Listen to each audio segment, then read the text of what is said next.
a country that specializes in exporting what it does not produce and importing what it produces. One of the world's largest producers of crude oil that does not refine its own petroleum products and has to import petroleum products. The world's largest producer of cassava that does not produce starch or ethanol. A large tomato belt, yet the world's largest importer of tomato paste. A country that from my childhood I have heard had the potentials for being a world power. But every day we talk about potentials. Every day we talk about potentials. Today we still talk about the potentials of Nigeria. And yet China, Indonesia, Malaysia, Japan, Korea, Vietnam, Brazil, all of those countries have turned the potential that they had into reality. What are these? What's the one thing that, if I were to ask, what is the one thing that we need to do to break this barrier that faces us? In 4 years in Abuja, I've come to the conclusion that we need to overcome the fear of vested interests.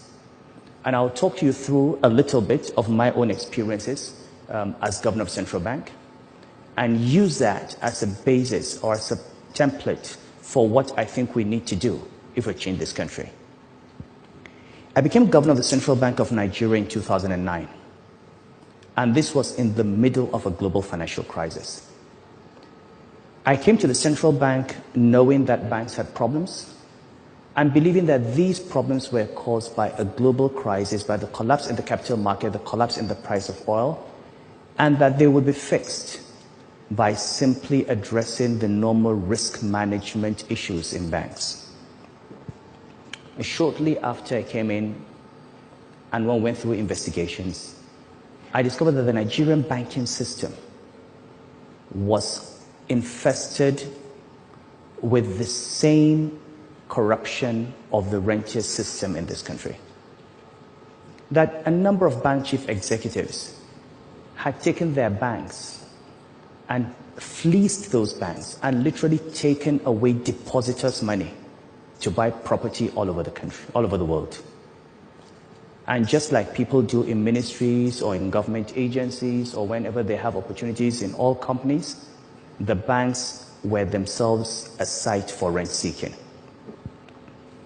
The fundamental character of the Nigerian state is that for decades, since we found oil, it has existed not to serve the people, but as a site for rent extraction by a very small minority that controls political power. And it doesn't matter where this group comes from, whether it's North or South or Muslim or Christian or military or civilian. The state has always been a site for the extraction of rent, with the exception of a few years that we can think of where we've had development.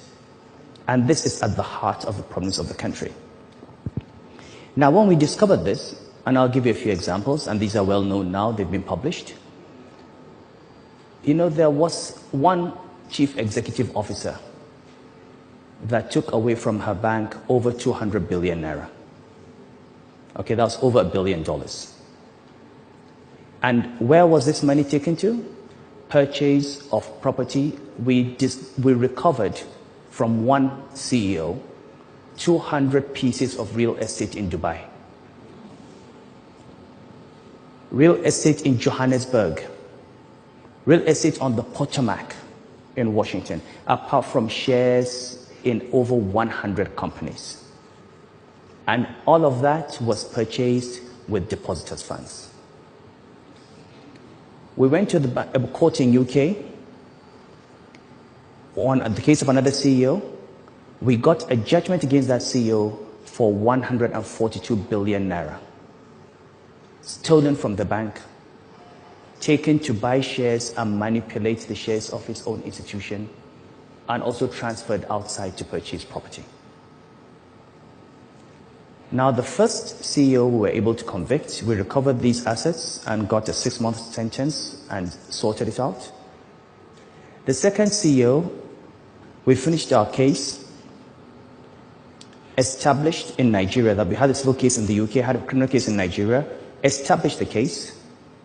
2 weeks before the closing statements were made, the judge was miraculously promoted to the Federal Court of Appeal after 3 years of trial, at the very end of trial, because someone, a very popular religious leader with hundreds of thousands of supporters, carried him to political authorities, and the system that was supposed to protect depositors and handle criminals was used and manipulated to promote a judge so that he would not convict a thief.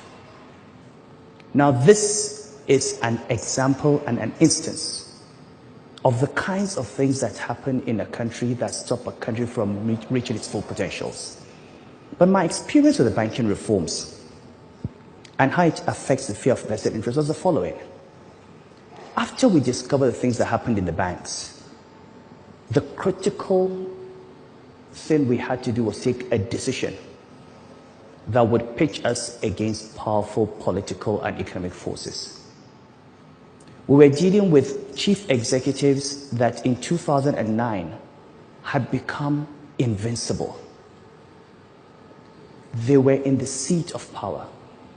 They had economic power, and they had bought political protection. They were into political parties.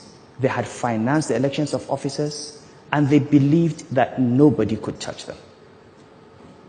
And every time I said it was time for us to take action, people said to me, "You can't touch these people, you'll be sacked." Or, "You can't touch these people, they will kill you." Or, "You can't touch these people, you can't do that." And I said, "You know what? We are going to take them on." And we took the decision. We're going to remove them. And you know what? We removed them and nothing happened. We're going to prosecute them. We're going to put them in jail. And we put one of them in jail. And we're going to recover these assets. Because the way the central bank operated in the past was these guys take all this money and the central bank says the bank has failed. The banks that we saved had 4.4 trillion naira in deposits. They had 8 to 10 million customers. But the government and the system has always bet on the side of the rich people. Because these 8 million customers, the old woman in Boko, or in Yenagoa, or in Maiduguri, who has been told to save her money, and who saved money for 40, 50 years, wakes up one day and all her savings are gone. The civil servant who's worked for 35, 40 years, kept his pension money in the bank, the school fees of his children, the medical bills, wakes up one day and he finds that his bank is barricaded because the bank has failed. Banks do not fail.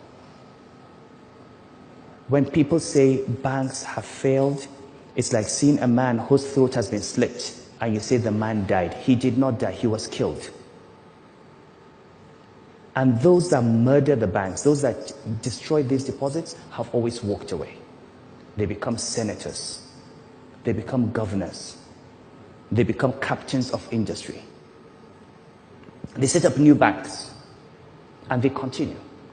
And the millions of poor people who don't have a voice, that's it. Nobody knows the number of Nigerians who have died from failed banks because they were sick and could no longer pay their medical bills because those bills were, the money was locked up in a bank that has failed. Nobody knows the number of children whose parents could very well afford to pay their school fees who had to drop out of school because banks were mismanaged. So we use this as one instance, as one example of what you can do if you're willing to confront these vested interests and deal with them and protect the poor for the first time. But the banking industry is just one part of Nigeria. What is happening in other areas? So, take the oil industry. We talk about fuel subsidy. In 2009, this country paid 291 billion naira as subsidy for petroleum products. By 2011, this number had jumped to 2.7 trillion naira. Did we start consuming 10 times as much petrol? Do we have 10 times as many cars? Did the population of Nigeria multiply 10 times?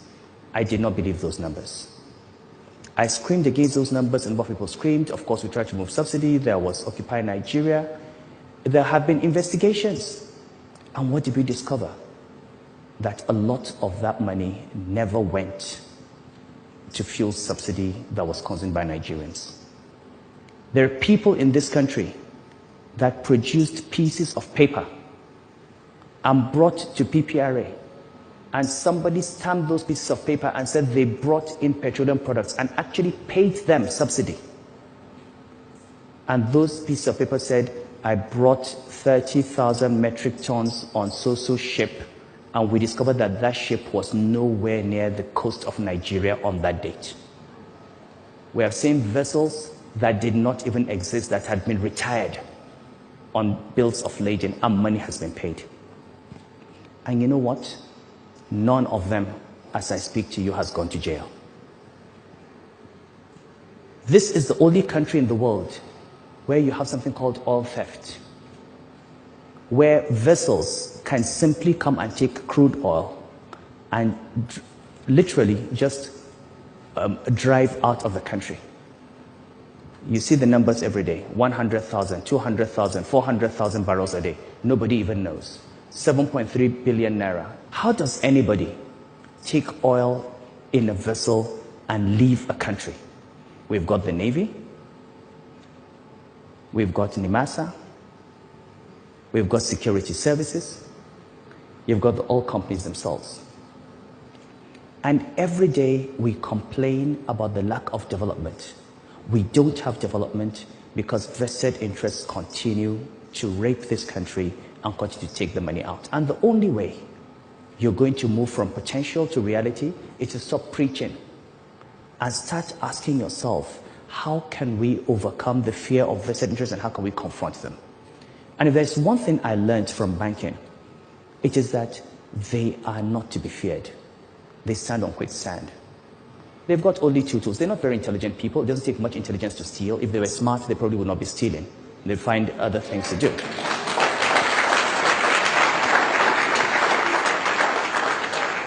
They have two weapons, and two weapons only. First is, how much do you want? And if you don't want anything, then I'm going to destroy you. If you don't want their money, and if you're not afraid of them, you destroy them. There's nothing else in there. You're more intelligent, and we've got to ask ourselves as a country, how have we allowed ourselves to be reduced to a level that is so far below our potential? A few weeks ago, I was in Lagos at Tinubu's birthday at the colloquium, and I spoke to young people. I said, we have 65 million young people in Nigeria. I'll give you one idea. You have 65 million youth in Nigeria. What does it take for one of you to get your votes and be the president of this country? What does it take for you to say,